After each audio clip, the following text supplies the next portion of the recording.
ಈ ದಿನ ಸಿದ್ದರಾಮಯ್ಯ ಸರ್ಕಾರ ಬೆಲೆ ಏರಿಕೆ, ರೈತ ವಿರೋಧಿ ಎಲ್ಲ ಭ್ರಷ್ಟಾಚಾರವನ್ನು ತುಂಡು ತುಳಿದಿರುವಂತ ಸಿದ್ದರಾಮಯ್ಯ ಕಾಂಗ್ರೆಸ್ ಸರ್ಕಾರಕ್ಕೆ, ಸಿದ್ದರಾಮಯ್ಯ ಕಾಂಗ್ರೆಸ್ ಸರ್ಕಾರಕ್ಕೆ, ಸರ್ಕಾರಕ್ಕೆ, ಅಮನಗಿರಿ ಕಾಂಗ್ರೆಸ್ ಸರ್ಕಾರಕ್ಕೆ, ಪರ್ಸೆಂಟೇಜ್ ಸರ್ಕಾರಕ್ಕೆ,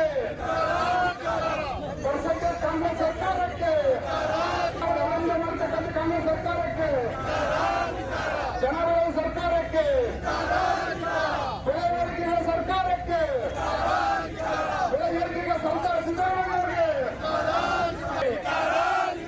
ಜನವಿರೋಧಿ ಕಾಂಗ್ರೆಸ್ ಸರ್ಕಾರಕ್ಕೆ, ಯುವಜನತಾ ವಿರೋಧಿ ಕಾಂಗ್ರೆಸ್ ಸರ್ಕಾರಕ್ಕೆ ಬಿಟ್ಟವರ ಎಲ್ಲರೂ ಕೈ ಎತ್ತಬೇಕು. ಮೇಲ್ಗಡೆ ದಯಮಾಡಿ ಎಲ್ಲರೂ ಕೂಗಬೇಕು.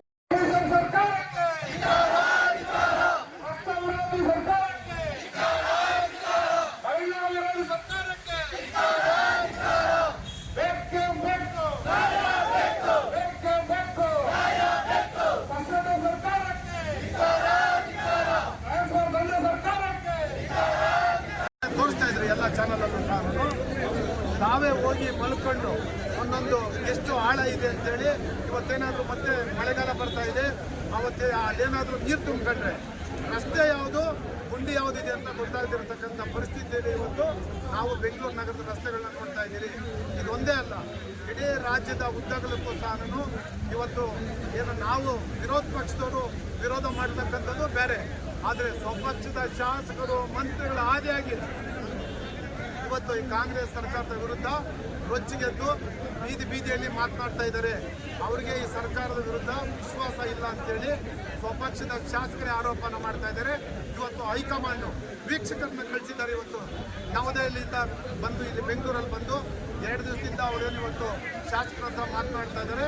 ಶಾಸಕರು ರಾಜಾರೋಷವಾಗಿ ಹೇಳ್ತಾ ಇದ್ದಾರೆ, ಹೌದು ನಾವು ಏನು ಆರೋಪ ಮಾಡಿದ್ದೀರಿ ಅದಕ್ಕೆ ನಾವು ಬದ್ಧವಾಗಿದ್ದೀವಿ.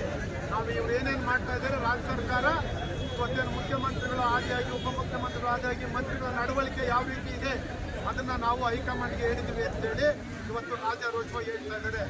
ಅಂತ ಒಂದು ನೈತಿಕತೆ ಕಳ್ಕೊಂಡಿರ್ತಕ್ಕಂಥ ಈ ನೀಚ ಕಾಂಗ್ರೆಸ್ ಸರ್ಕಾರ ತೊಲಗೋ ತನಕ ನಮ್ಮ ಪಕ್ಷದ ವತಿಯಿಂದ ಈಗಾಗಲೇ ಪೂಜ್ಯ ದೇವೇಗೌಡರು ಸಾಹೇಬರ ಒಂದು ಆದೇಶವನ್ನು ಮಾಡಿದ್ದಾರೆ. ನಮ್ಮ ಪಕ್ಷದ ರಾಜ್ಯ ಘಟಕದ ಅಧ್ಯಕ್ಷ ಕುಮಾರ್ ಅವರ ನೇತೃತ್ವದಲ್ಲಿ, ಯುವ ಘಟಕದ ಅಧ್ಯಕ್ಷ ನಿಖಿಲ್ ಕುಮಾರ್ ಅವರ ಒಂದು ಮಾರ್ಗದರ್ಶನದಲ್ಲಿ ಈಗಾಗಲೇ ಇಡೀ ರಾಜ್ಯದಾದ್ಯಂತ 31 ಜಿಲ್ಲೆಯಲ್ಲೂ ಸಹ ನಾವು ಈಗಾಗಲೇ ಹೋರಾಟವನ್ನು ಹಮ್ಮಿಕೊಂಡಿದ್ದೀರಿ. ಇವತ್ತೇನು ಈ ಸರ್ಕಾರದ ವಿರುದ್ಧ ಹೋರಾಟ ಮಾಡಿ ತುಂಬಿ ಆಗತಕ್ಕಂಥ ಪ್ರಶ್ನೆ ಇಲ್ಲ.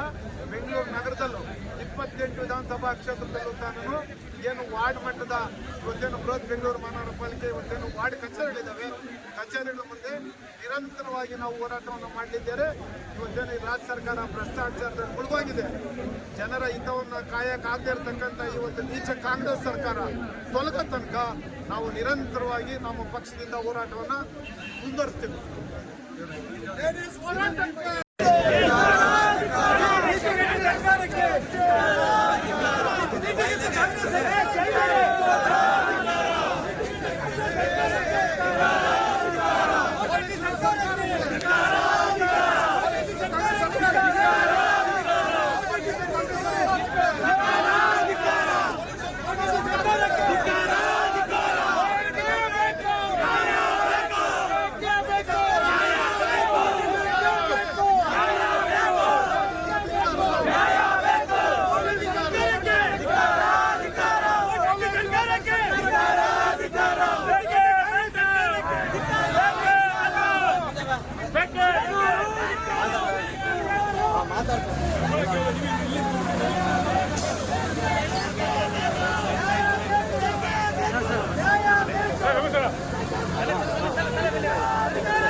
ಪೊಲೀಸ್ ವಿರೋಧಿ ಸರ್ಕಾರಕ್ಕೆ ಪೊಲೀಸ್ ವಿರೋಧಿ ಕಾಂಗ್ರೆಸ್ ಸರ್ಕಾರಕ್ಕೆ ಪೊಲೀಸ್ ವಿರೋಧಿ ಕಾಂಗ್ರೆಸ್ ಸರ್ಕಾರಕ್ಕೆ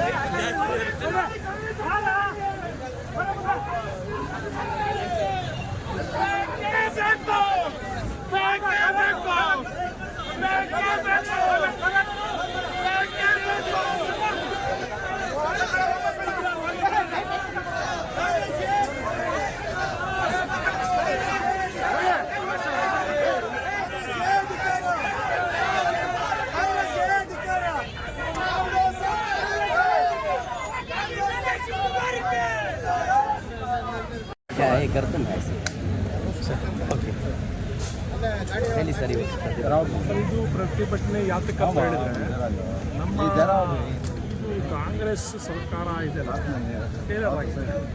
ಪ್ರತಿಯೊಂದು ಜಾಗದಲ್ಲಿ ಫೇಲ್ ಆಗಿದೆ. ಮತ್ತು ಇತ್ತೀಚೆಗೆ ಒಂದು ಇದಾಯಿತು, ಶ್ರೀರಂಗಪಟ್ಟಣ MLA ಅವನು ಮೆಂಟಲ್ ಇದ್ದಾನೋ ಸೈಕೋ ಇದ್ದಾನೋ ಅವನೇನು ಅಂತ ಗೊತ್ತಿಲ್ಲ. ನಾನು ಇದ್ರ ಬಗ್ಗೆ 7 ದಿವಸದಿಂದ ನಾವು ಪ್ರತಿಭಟನೆ ಮಾಡ್ತಾಯಿದ್ದೀವಿ. ಅವನು ಹೇಳ್ತಾನೆ ಕಾಂಗ್ರೆಸ್ MLA ಮುಸ್ಲಿಮ್ಸ್ ಅಲ್ಲ ಸಾಬ್ರಿಗೆ ಜಮೀನು ಕೊಟ್ಟರೆ ಅವನಿಗೆ ನೇಣಾಕ್ಸಿನಿ ಅಂತ ಹೇಳ್ತಾನೆ ಅವನು. ಎಲ್ರಪ್ಪ ಕಾಂಗ್ರೆಸ್ ಅವರು, ನೀವು ಮುಸಲ್ಮಾನರು ನಮ್ಮ ಬ್ರದರು ಎಲ್ರಿ DK ಶಿವಕುಮಾರ್ ಬ್ರದರ್ ಏನು ಚೂರು ಆಗ್ತಾಯಿದ್ದೀರಾ? ಚೂರು ಹಾಕೋ ಕೆಲಸ ಮಾಡ್ತಾಯಿದ್ದೀರಾ DK ಶಿವಕುಮಾರ್ ಅವರೇ? ನೇರವಾಗಿ ನಿಮ್ಗೆ ಹೇಳ್ತಾ ಇದ್ದೀನಿ ನಾನು, ಇದು ಈ ಥರ ಕೆಲಸ ಮಾಡಬೇಡಿ. ಮನಸ್ಸಲ್ಲಿ ಒಂದು ತಲೆಯಲ್ಲೇ ಒಂದು ಕೆಲಸ ಒಂದಂತ ಮಾಡಬೇಡಿ. ನಮ್ಮ ಮುಸ್ಲಿಮ್ಸ್ ಇದ್ದಾರೆ, ನಿಮಗೆ ಗೆಲ್ಸ್ಕೊಂಡ್ಬಂದಿದ್ದಾರೆ. ಮುಸ್ಲಿಂ ಸಮಾಜವರು ಕಾಂಗ್ರೆಸ್ಗೆ ಗೆಲ್ಸ್ಕೊಂಡ್ಬಂದಿದ್ದಾರೆ. ಇದು ಕೊಡ್ತಾರದ ನೀವು? ಇದೇ ಬೇಕಿರೋದಾ? ಚೂರು ಹಾಕೋದು ಕೆಲಸನ ಸಾಬ್ರಿಗೆ ಕೊಡಬಾರ್ದು. ಯಾರು ಹೇಳ್ತಾ ಇರೋದು? ಕಾಂಗ್ರೆಸ್ ಸರ್ಕಾರ MLA ಅವ್ನು ಹೇಳ್ತಾ ಇರೋದು. ಈ ಥರ ನಡೀತಾ ಇದೆ. ಮತ್ತು ನೋಡಿ ಇದು BDAದು ಮನೆ ಹಂಚಿಕೆ ನಾವು ಹೇಳ್ತಲ್ಲಪ್ಪ, ನಮ್ಗೆ ಗೊತ್ತಿಲ್ಲ. ನಿಮ್ಮರೇ ಹೇಳ್ತಾ ಇರೋದು, ನಿಮ್ಮದೆಲ್ಲ ಗೊಂದಲ ಇರೋದು. ನಮಗೆಲ್ಲ ನಾವು ನೇರವಾಗಿ ಹೇಳಿದ್ದೀವಿ, ನೀವು ಎಲ್ಲ ಕಳ್ಳನ ಮಕ್ಕಳು ಅಂತ ನೇರವಾಗಿ ಹೇಳಿದ್ದೀವಿ. ಇವಾಗ ನಮ್ಮೆಲ್ಲ ನಡೀತಾ ಇದೆ. ಇದಕ್ಕೆಲ್ಲ ಉತ್ತರ ಕೊಡಬೇಕು, ಮುಂದೆ ಬರಬೇಕು. ನೀವು ಇದಾರಲ್ಲ, ದೊಡ್ಡ ಲೀಡ್ರ್ ಇದ್ದಾರಲ್ಲ, ಬಂದ್ಬಿಟ್ಟು ಹೇಳಬೇಕು. ಸುಮ್ಗೆ ನಮ್ಮ ನಾಯಕರು ಮುಸ್ಲಿಮ್ಸ್ ಇದ್ದಾರಲ್ಲ, ಅವ್ರಿಗೆ ಇಟ್ಕೊಂಡ್ಬಿಟ್ಟು ಕಾಗೆ ಆಡಿಸೋ ಕೆಲಸ ಮಾಡಬಾರ್ದು. ನೀವು ಎಲೆಕ್ಷನ್ ಹಾಕೋ ಟೈಮಲ್ಲಿ ಓಹೋ ಮುಸ್ಲಿಮ್ಸ್ ಅಂತ ಹೇಳಿದ್ರು, ಆಮೇಲೆ ಹಿಂದೆಗಡೆ ಬಂದು ನೀವು ಹಿಂಗೆ ಹೇಳ್ತೀರಾ ನೀವು? ಇದ್ರ ಬಗ್ಗೆ ನಾನು ಇವತ್ತೊಂದು ಪ್ರೊಟೆಸ್ಟ್ ಆಗಿದೆ. ನಾವು ಊರು ಪ್ರೊಟೆಸ್ಟ್ ಮಾಡ್ತಾಯಿದ್ದೀವಿ, ಎಲ್ಲ ಕಡೆ ಹೋಗ್ತಾಯಿದ್ದೀವಿ, ಪ್ರೊಟೆಸ್ಟ್ ನಾವು ಮಾಡ್ತಾಯಿದ್ದೀವಿ. ಇವಾಗ ಸ್ವಲ್ಪ ಮುಂಚೆನೂ ಅದ್ರ ಬಗ್ಗೆ ಇದಾಗಿದೆ. ಅದು ಆ ಏರಿಯಲ್ಲಿ ಹೋಗ್ಬಿಟ್ಟು ಶ್ರೀರಂಗಪಟ್ಟಣದಲ್ಲಿ ಹೋಗ್ಬಿಟ್ಟು ನಾವು ಪ್ರೊಟೆಸ್ಟ್ ಮಾಡ್ತಾಯಿದ್ದೀವಿ. ಅವ್ರ ಮನೆ ಹತ್ರ ಹೋಗ್ಬಿಟ್ಟು ಪ್ರೊಟೆಸ್ಟ್ ಮಾಡ್ತೀವಿ. ಅವನಿಗೆ ಉಚ್ಚಾಟನೆ ಮಾಡಬೇಕು. ಯಾವ ರೀತಿ ಆ್ಯಕ್ಷನ್ ತಗೋಬೇಕು ಸರ್? ಅವ್ನು ಬಿಸಾಕ್ಬೇಕು ಸರ್. ಅವನು ಹೇಳ್ತಾರಲ್ಲ, ಅವನು ಅಯೋಗ್ಯ. ಅವನು ಸಾಬ್ರು ಅಂತ ಹೇಳ್ತಾನೆ. ಅವನು ನೇಣಾಕ್ಬಿಟ್ಟಿದ್ದ. ಅವ್ನು ಯಾರು ಅವನು? ಏನು ತಿಳ್ಕೊಂಡಿದ್ದಾನೆ? ಇದು ಯಾವ ದೇಶ ಇದು? ಈ ದೇಶದಲ್ಲಿ ಇವನು ಎಂಥದ್ದು ಮಾತಾಡ್ತಾಯಿದ್ದಾರಲ್ರಿ. ನೀವು ಹೇಳ್ತಾ ಇದ್ರು ಅದು ಬೇರೆಯವರು XYZ ಪಾರ್ಟಿ ಹೇಳ್ತಾ ಇದ್ರಿ, ನಿಮ್ಮವ್ರಲ್ಲೇ ಬರ್ತಾ ಇದೆಯಲ್ಲ. ನೀವೇ ಹೇಳ್ತಾ ಇದ್ದೀರಲ್ಲ ಮುಸ್ಲಿಮ್ಸ್ ಬಗ್ಗೆ, ನೀವೇ ಹೇಳ್ತಾ ಇದ್ದೀರ. ನಮ್ಮ ದೊಡ್ಡ ಲೀಡರ್ಸ್ ಇದ್ದಾರೆ, ಮುಸ್ಲಿಮ್ಸ್ ಲೀಡ್ರು, ಕಾಂಗ್ರೆಸ್ ಅವರು. ಎಲ್ರಿಪ್ಪ ಇದ್ದೀರಾ ನೀವು? ಮಲ್ಕೊಂಡಿದ್ದೀರಾ? ಎದ್ದು ಬಂದು ಇದ್ರ ಬಗ್ಗೆ ಹೇಳಿ. ಚೂರ ಆಗ್ತಾ ಇದ್ದಾರೆ ನಿಮ್ಮ ಹಿಂದೆ. ನೀವು ಅವ್ರ ಜೊತೆಲಿದ್ದೀರಾ?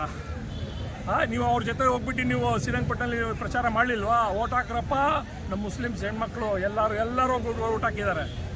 ಇದೇನ ಕೊಡ್ತಾರದು ನೀವು? ನಾನು ನಮ್ಮ ಮುಸ್ಲಿಮ್ಸ್ ಲೀಡ್ರ್ ಇದ್ದಾರಲ್ಲ, ಕಾಂಗ್ರೆಸ್ ಲೀಡ್ರು, ಅವ್ರಿಗೆ ನನಗೂ ವಿನಂತಿ ಮಾಡ್ತಾಯಿದ್ದೀನಿ. ಸಾಹೇಬ್ರೆ, ಸ್ವಲ್ಪ ನಿದ್ದೆಲಿ ಇದ್ದರೆ ಎದಳಿ ಬಿಟ್ಟು ಹೋಗಿ. ನಮ್ಮ ಮುಸ್ಲಿಂ ಸಮಾಜಿಗೆ ಈ ಥರ ಎಲ್ಲ ತೊಂದರೆ ಆಗ್ತಾಯಿದೆ. ಇದಕ್ಕೇನೋ ಆ್ಯಕ್ಷನ್ ತೊಗೊಳ್ಳಿ. ಅವ್ನಿಗೆ ಉಚ್ಚಾಟನೆ ಮಾಡಿ ಅವ್ನು ಬಿಸಾಕಿ ಅವನಿಗೆ. ನೀವು ನಮ್ಮ ಜೊತೆಲಿ ಬರ್ರಿ. ಏನಕ್ಕೆ ಅಂತ ಹೇಳಿದ್ರೆ ನೋಡಿ, ಮುಸ್ಲಿಮ್ದು ಇದು ಬಂದಿರೋದು. ಇದು ಅವ್ನು ಮುಸ್ಲಿಮ್ಸ್ಗೆ ಅಂತ ಹೇಳಿದಾನೆ, ಸಾಬ್ರು ಅಂತ ಹೇಳಿದಾನೆ. ಸಾಹೇಬ್ರು ಅಂದರೆ ಪರವಾಗಿಲ್ಲ. ಅವ್ನು ಎಂಥ 4ನೇ ಮಗ ಅವನು. ಇದು ಅವನಿಗೆ ಅರೆಸ್ಟ್ ಮಾಡೋವರೆಗೂ, ಅವನಿಗೆ ಉಚ್ಚಾಟನೆ ಮಾಡೋವರೆಗೂ ನಾವು ಬಿಡಲ್ಲ. ನಾವು ಪ್ರಚಾರ ನಾವು ಮಾಡಿ ಪರಿಚಯ Afroz Baig, Bangalore city minority president. Sir ಒಂದು ಸ್ಲೋಗನ ಎಲ್ಲ ನಿಂತ್ಕೊಳ್ಳಿ.